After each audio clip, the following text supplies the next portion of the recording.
ዛሬ የማካፍላችሁ እግዚአብሔር በልቤ ውስጥ ያስቀመጠውን አንድ ሐሳብን ነው። ይህም ዘመንን መመርመር የሚል ነው።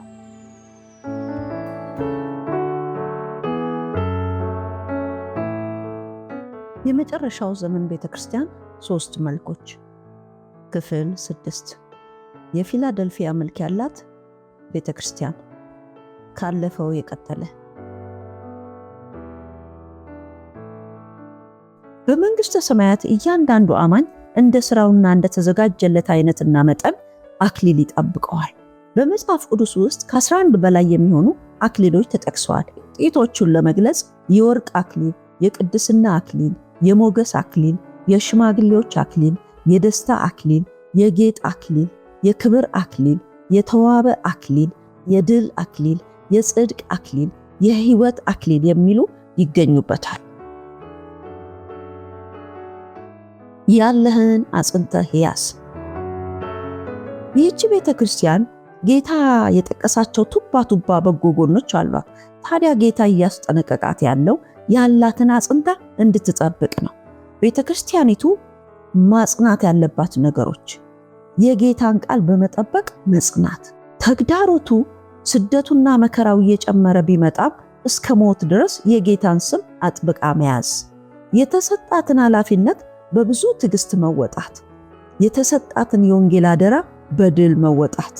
በተገባላት ቃል መሰረት አንዳንዶቹን የሰይጣን ማህበር ወደ መንግስቱ ለመፍለስ የገሃነም ደጆች ለመቋቋም በጌታና በኃይሉ ችሎት መበርታት ይገኙበታል።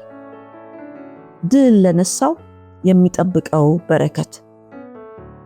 በዚህ አውድ መሰረት ለዚች ቤተክርስቲያን ድል መንሳት ማለት ጌታ መጥቶ እስኪወስዳት ድረስ አክሊሏ እንዳይወሰድባት አጥብቃ መያዝ፣ ያላትን አጽንታ መያዝ፣ እንዲሁም ተስፋ የተገባላትን የወንጌል አገልግሎት በትክክል መፈጸምና የሰይጣን ማህበር አባላት የሆኑትን አንዳንዶችን ለእግዚአብሔር መንግስት ምርኮኛ ማድረግ ነው።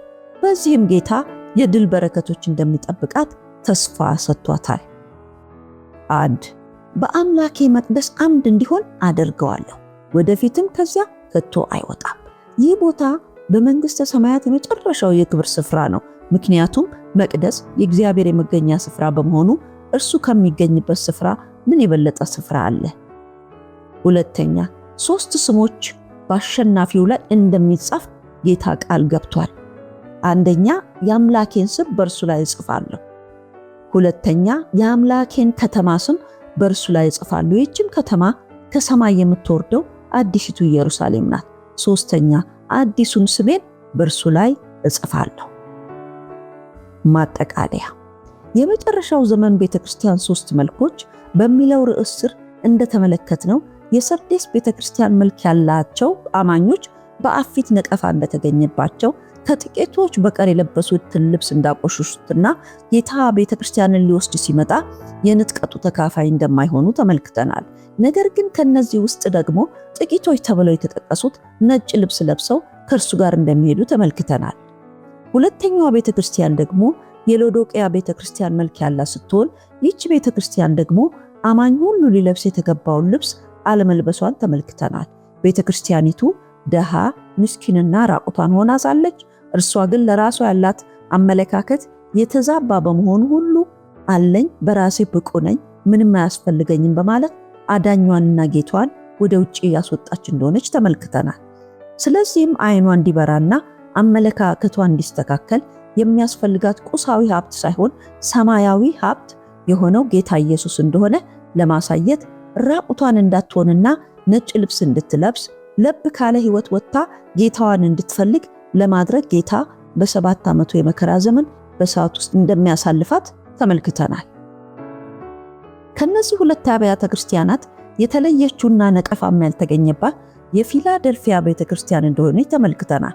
ይህች ቤተክርስቲያን በመጨረሻ በሚደረገው የመከር መሰብሰብ ስራ ላይ ተሳታፊ እንድትሆን የተመረጠች፣ የሰይጣን ማህበር አባላትን ሳይቀር ምርኮ እንድታደርግ ተስፋ የተገባላት ናት።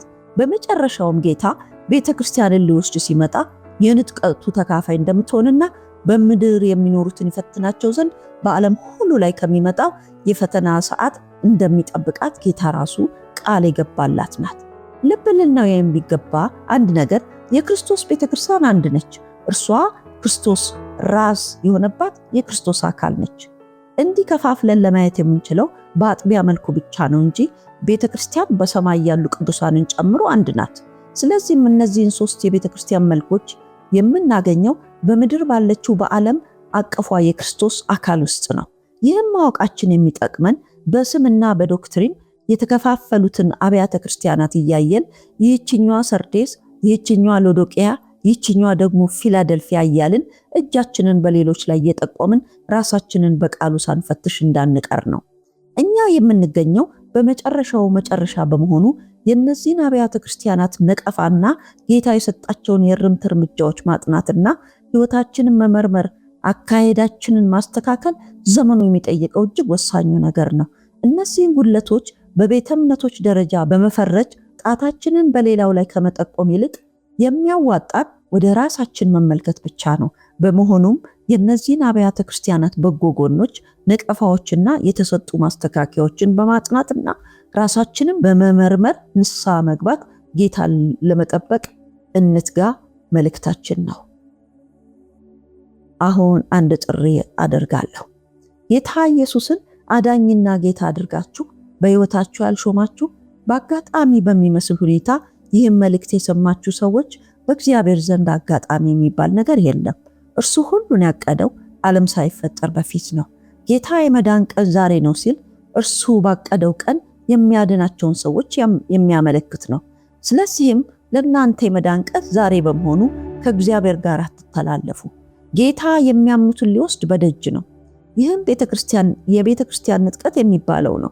ከዚያ በኋላ ያለው 7 ዓመት ምድር ለክርስቶስ ተቃዋሚ ታልፋ የምትሰጥበት ዘመናት ናቸው። ያንን ዘመን በእግዚአብሔር ጸጋ ካልሆነ በቀር ማንም ከክፉ እጅ ማምለጥ የማይችልበት ዘመን ነው። አንቺ ወይም አንተ ግን እግዚአብሔር ከዛ እንድታመልጡ እያስገነዘባችሁ ነው። የተሰጣችሁን እድል ለመጠቀም ምላሽ መስጠት የምትፈልጉ ከሆነ ከዚህ ቀጥሎ ያለውን በእምነት ከልባችሁ ጸልዩ። ወደ ሮሜ ሰዎች ምዕራፍ 10 ከቁጥር 9 እስከ 10 እንዲህ ተጽፏልና ኢየሱስ ጌታ እንደሆነ በአፍህ ብትመሰክር እግዚአብሔርም ከሙታን እንዳስነሳው በልብ ብታምን ትድናለህና። ሰው በልቡ አምኖ ይጸድቃልና በአፉም መስክሮ ይድናልና። እኔ የምለውን እየተከተላችሁ በእምነት ከልብ እንድትሉ እጋብዛችኋለሁ። የእግዚአብሔር ልጅ ኢየሱስ ክርስቶስ ሆይ እኔ ኃጢአተኛ ነኝ። ከሕፃንነቴ ጀምሮ የሰራሁትን ኃጢአት፣ በደልና መተላለፍ ሁሉ ይቅር በለኝ፣ ምሕረትም አድርግልኝ። በደምህ አጥበህ አንጻኝ።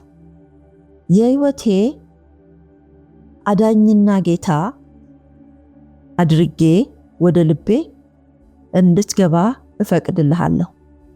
ስለተቀበልከኝና በሕይወት መዝገብ ላይ ስሜን ስለጻፍከው አመሰግንሃለሁ። በኢየሱስ ክርስቶስ ስም አሜን። ከዚህ በኋላ መጽሐፍ ቅዱስ ከዮሐንስ ወንጌል ከምዕራፍ 1 ጀምራችሁ በየቀኑ አንብቡ። ለአባታችሁ ለእግዚአብሔር በግላችሁ ጸልዩ። እግዚአብሔርን በእውነትና በመንፈስ ከሚያመልኩ ጋር ኅብረት አድርጉ። ለዚህም እግዚአብሔር ወደ የትኛው ቤተክርስቲያን መሄድ እንዳለባችሁ እንዲመራችሁ ጠይቁና ኅብረት አድርጉ። የእግዚአብሔር ቃል በማርቆስ ወንጌል ምዕራፍ 16 ቁጥር 16 ያመነና የተጠመቀ ይድናል ይላል። ስለዚህም መጠመቅ እንደሚያስፈልጋችሁ አትዘንጉ። ጌታ ዘመናችሁን ይባርክ።